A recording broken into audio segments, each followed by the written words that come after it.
I'd been secretly married to Charlie for 6 years, and this was the 18th time he'd refused to take wedding photos with me, using his busy work schedule as an excuse. As I removed my makeup and changed out of my wedding dress, preparing to leave, I unexpectedly heard Charlie's voice. "Bring out all the most beautiful wedding dresses in your shop today. I want to take the most beautiful wedding photos with my wife." My heart leapt with joy, and I blushed. I never expected Charlie to say such romantic words. I pulled back the curtain of the dressing room, about to call out to him, when I heard the attendant's flattering voice. "Mr. Charlie, rest assured, your wife is as beautiful as a celebrity. She'll definitely be the most gorgeous bride." The smile froze on my face. The manager wasn't complimenting me, but another woman Charlie had his arm around. At that moment, our eyes met. His gaze shifted away guiltily. Seeing me emerge, the manager turned to me. "Miss Jenny, your husband doesn't have time today. Should I schedule your shoot for next week instead?" I shook my head. "No need." A flash of embarrassment crossed the manager's face. "But we don't refund deposits. If next week doesn't work, how about next month? That would be fine too." "No need. He got into a car accident today and died. He won't have time ever again." The manager's face went pale. How could this happen so suddenly? Didn't he just say he was too busy with work to make it? "Miss Jenny, given your special circumstances, I can apply to see if we can refund your deposit." I shook my head, a dense, prickling pain spreading through my chest. Charlie and I had a secret marriage. No ceremony, no wedding banquet. Even our friends and family didn't know. That's why I was obsessed with taking wedding photos. In 6 years of secret marriage, he'd refused me 18 times, claiming he was too busy with work. But now he was here taking wedding photos with someone else. Seeing my silence, the manager assumed I was in shock from my husband's death and carefully supported me. "Miss Jenny, are you all right?" I suppressed the sour feeling in my throat, my voice hoarse. "Ay fine, keep the deposit." With that, I walked step by step toward Charlie. He took a guilty step back. A mocking smile appeared at the corner of my mouth. Then I turned and walked out the door. That evening, he came home with a bouquet of red roses, his face showing a rare hint of flattery. "Jenny, you did great today." "Thank you. Eve is sensitive. If you'd made a scene, I don't know how much she would have cried." "Didn't you want a vacation in Hawaii? Once I get through this busy period, I'll take you there." A tear slid down my cheek. The scene I dreamed of could be realized so easily. My husband coming home from work with flowers, gently promising to take me to Hawaii. I should have been happy if I hadn't discovered his affair. I didn't answer his question. Instead, I asked, "Why her?" "Eve, my stepsister.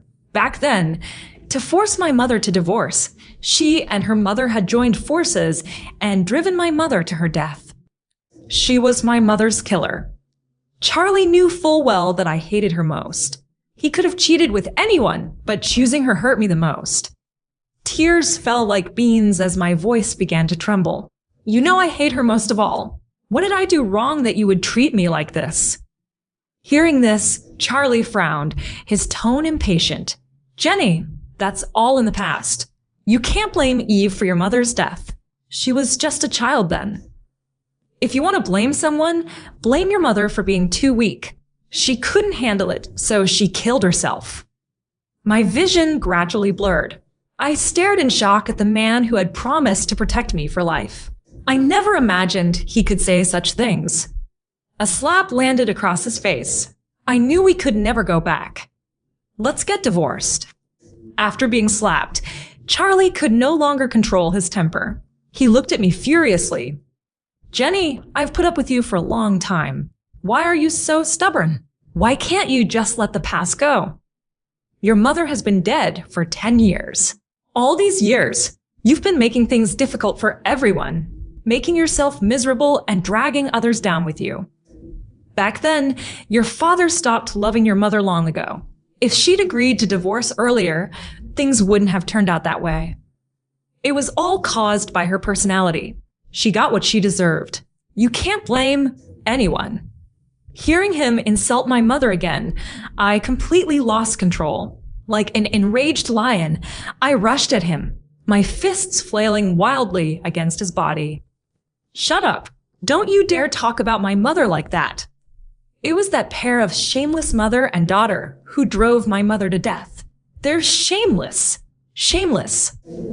Smack. I was violently slapped and pushed to the ground. My forehead hit the coffee table, instantly breaking the skin. Liquid slid down from my forehead. Charlie was terrified. He rushed over worriedly to support me, regret flashing in his eyes. I'm sorry, Jenny. I didn't mean to. I was so angry I lost control. I'll take you to the hospital right now. You'll be fine. Don't be scared. Seeing him so worried about me, I felt momentarily dazed. It seemed like the man who put me first had never left. After my mother died, I lived a painful life at home. My father didn't care about me. Eve and her mother constantly found ways to torment me. On rainy days, they'd kick me out of the house or accidentally push me down the stairs. In that dark childhood, Charlie was my only light. For my sake, he'd rush into my house with a stick to confront Eve and her mother. Even when his father tied him up and beat him for it, he never made a sound. Thinking of how good he'd been to me, I suddenly wanted to give him a chance. My eyes pleaded, Charlie, please don't be with Eve, okay? Charlie's eyes flickered. He opened his mouth to speak when his phone rang. A familiar voice came through the receiver. Charlie, my mom found out about us. She's going to break my legs. Come save me, quick. Then came a miserable scream, and the call disconnected. Charlie anxiously stood up, knocking me over again without even noticing. The worry in his eyes wounded me once more. I crawled on the floor and grabbed his pant leg. Charlie, please don't go. Charlie pushed me away, his eyes full of conflicted panic. Jenny, go to the hospital and get bandaged up yourself. Something happened to Eve. I have to go save her. With that, he strode away without looking back. I laughed bitterly and collapsed to the floor, letting the blood from my head drip down drop by drop. Eve's mother had stolen my mother's husband. Now Eve was stealing mine. But I couldn't be like my mother, ending up dead by suicide over a man. After a while, my phone received a friend request from an unfamiliar account. The profile picture showed Eve in a wedding dress kissing Charlie's face. Both looked deeply affectionate. I wanted to see what she had to say, so I accepted. She said nothing, just sent me a video. In the footage, Charlie was kneeling on the ground, making promises to Eve's mother. I will never let Eve down. I'll give her a grand wedding. But I heard Jenny has been living in your villa all along. Aren't you two already married? I won't let my daughter be a mistress. Facing Eve's mother's interrogation, Charlie raised his palm in oath. Jenny and I have no relationship whatsoever. I only let her live at my place out of pity, to help me clean. If Eve doesn't like it, I'll make her move out immediately. The video stopped abruptly. The wedding I'd begged for in vain, he could so easily give to someone else. 6 years of secret marriage, only to be told we had no relationship at all. Charlie, you gave up on our relationship, so I don't want you anymore either. I dialed a number. I agreed to what you asked. The next day, Charlie brought breakfast, his expression the same as last night's. Jenny, I stood in line to buy you breakfast. Mango smoothie and a sandwich. Come eat. I'm allergic to mangoes, and Eve's favorite is mango smoothies. Later, when she found out about my allergy, she deliberately put mango in my food that I ate it without noticing, then started having an allergic reaction. My whole body broke out in rashes, and my throat swelled, so I couldn't breathe. Eve deliberately told Dad I'd eaten it out of greed. Dad was so angry, he whipped me before finally sending me to the hospital.